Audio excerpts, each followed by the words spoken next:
Hi, my name is Rick Zomer. I'm the coordinator for Next Generation Engagement here for the Reformed Church in America. What that means is I work with the denomination on the synod, classis, and individual church level to help churches and congregations connect with young people and emerging adults in their context. Today, what I want to talk to you about is a three-step process of what that might actually look like for you, and maybe debunk a couple of myths that we might have about how to connect with emerging adults. So when you look at the research that examines how young people are involved in the church or not involved, it can look pretty bleak. For example, the Pew Foundation says that from 2007 to 2014, the percentage of individuals who indicated no religious affiliation when asked if they were a believer jumped from 16% in 2007 to 23% in 2014.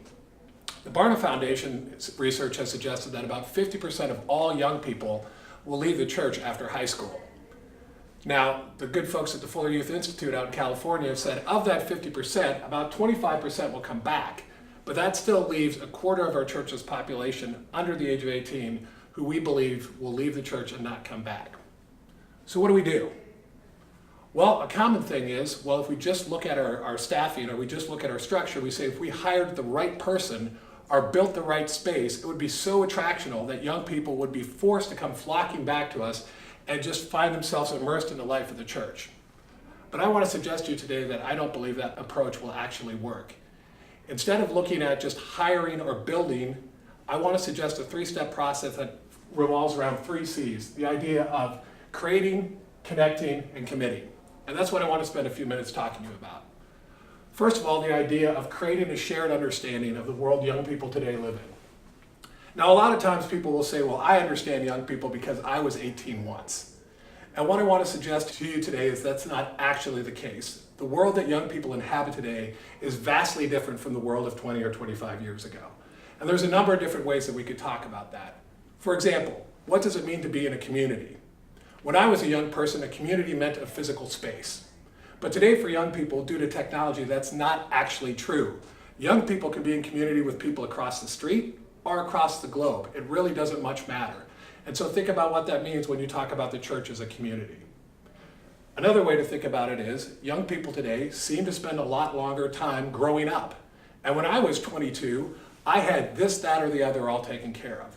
So it just seems that maybe young people today just seem to be slower to want to mature and grow up. But there's a number of different things that can go into that. For example, the number of young people who are struggling to make ends meet because of unemployment, because of underemployment, because of student loan debt. Any number of things like that will impact their ability to move out and meet some of the markers that we have said have long been a part of adulthood. For example, moving out, getting involved in a relationship, buying a home, starting a family. All of those things are impacted by the financial situation young people might find themselves in. So it's not necessarily a matter that young people are lazy. It's more a matter of the environment has changed, and we have to understand that. So it's about creating a shared understanding. The second step is to connect with young people. Now, what might that look like? I want to suggest to you that each one of us has a unique story, a unique understanding of God's call in our life that has brought us to this place.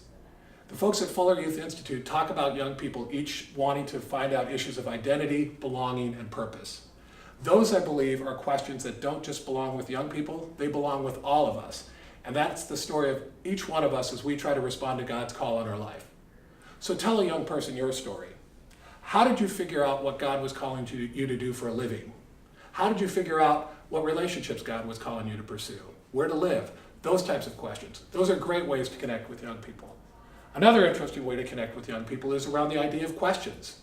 Young people live in a world where information is available to them 24/7, and people are willing to give them answers to all sorts of questions.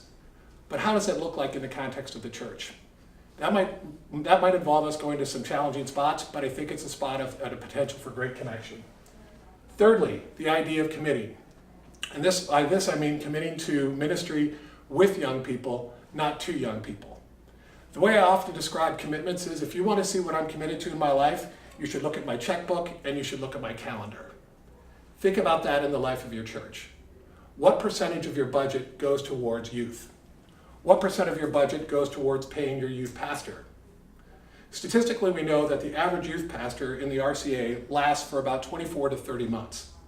Now, why is that? Oftentimes it's because a young person, as they get out of college, move into seminary or move into a youth director role, they start out at a certain salary. As they get older and move through life stages, their salary needs to move commensurate with that. And our churches oftentimes simply look at it and say, well, we can't afford to do that. And so we look for the next young person coming out of college or coming out of seminary to fill that role. And then we wonder why we don't make any traction with young people in our church. Another way to think of committing to them is, what does it look like for youth or emerging adults to be involved in leadership in your church? For many of us, leadership in our church means you would be considered to be an elder, a deacon, or in some other leadership role until you're 40. Wait until you're 40. Wait until you're 45. Wait until you've passed whatever societal benchmark we might say you have a family or career or whatever the case may be. What young people are telling us is they're sick of waiting. What we need to do is figure out a way to commit to do ministry with young people where we say we want their gifts and talents involved in our leadership, and we're not going to make them wait until they reach a certain age. So in summary, what does it look like to build a strategy that involves young people in the life of the church? Focusing on creating, connecting, and committing with young people is a way to go and something to consider. Thanks for your time.